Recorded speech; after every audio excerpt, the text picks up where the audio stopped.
We tried to sit as close as possible to the Blessed Master. I was to take notes that night. About a week before that event took place, I remember saying to him, Master, would you excuse me from going to this function this night? Because I had always avoided any kinds of social functions, any place where there were large crowds. Ordinarily he would have been pleased and said, yes, you may stay at home. But this night he looked at me and he said, no, you must go. You must be there. Of course, that was it. Instantly my mind was settled on going. And then he said the next words, and I wondered, why does he say this to me? Tonight I want you to record my words, and then you also record the talk which will be given by the ambassador. And as he said it, I thought this strange that he should single out these two, because I had been accustomed through all these years to record everything that took place, all the speeches, not just his. This was the practice. This is the way he trained me. But that lingered in my consciousness. And then at the banquet that evening, the hall was so packed that the table at which we were to sit, right up against the speaker's table, had been taken over by some of the members, devotees. And so I sat out in the back, way out in another little anteroom, so to speak, and Guruji couldn't see us. I didn't think much about it. As long as I had a place to sit, to write, take shorthand notes, this satisfied me. But I was told later that when Master couldn't find us, he looked all over the room, and then he called one of the monks to him and said, where are they? And then when it was pointed out to him where we were sitting in the way distance in the back of the room, his mind seemed to be at rest, I am told, and he just relaxed. As he began to speak that night, I can't describe what seemed to happen. Master's consciousness had been in a state of ecstasy, radiating such divine love for so many, many months. In fact, I would say since 1948, during his great Nirvikalpa Samadhi.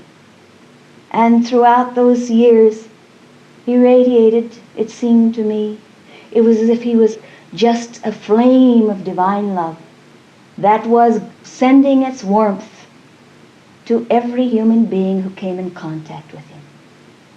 Certainly that was the way I felt during those years. And then that night, as he spoke to that audience, made up not so much of our members, but of dignitaries, of city officials who had come that night, of people who had come to pay their respects to the ambassador from India. It seemed that whole room vibrated with love divine. And I remember thinking, these people are simply transfixed by the divinity of our Master. Certainly in that evening, one could have heard a pin drop. The people were so attentive. And as he spoke, I remember my own mind and heart were just aflame with that divine love that he was radiating. He began to speak first of God. I remember he interspersed his talk with a few funny things, something to amuse the people. And then he picked up his poem on India and he began to read from it. When he came to the last few phrases, where Ganges woods, Himalayan caves, and men dream God, I am hallowed, my body touched that sod. And I remember, as he was saying it, my heart was just beating with the sense of, what shall I say, with the sense of a tremendous experience about to take place. And as I was recording this is an unusual thing, because throughout all the years when I recorded Master's lectures, I can only say that it must have been God's blessing, because it seemed that whenever he spoke, my mind was completely transfixed to a state where I seemed to be in such attunement that what I was writing, I felt. And I often felt that Master had given that blessing that I might be able to better record his words. It is true that when one takes shorthand, if you understand, perceive what is being said, you are able to take them much faster. And so that same experience happened that night, only in a much more magnified way. And as Master said those final words, in that instant my mind knew. I felt such attunement with him that in that instant I knew the next step would be Master's entering the Mahasamadhi. And I remember I dropped my pencil and looked up at the Master's face as he said, I am hallowed, my body touched that sod. And I remember looking up at Master's face in the distance. And I saw his eyes look within the Christ Center, and he slipped to the floor.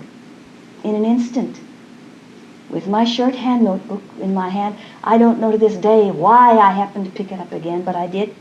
But with my shorthand notebook in my hands, I rushed to his side. There were, of course, other devotees who were there at his side. The very first to reach him was Mr. Slavis of Encinitas. But I rushed to his side, as did Mataji and the other devotees present. And then a remarkable thing happened, which I won't mention again tonight. My own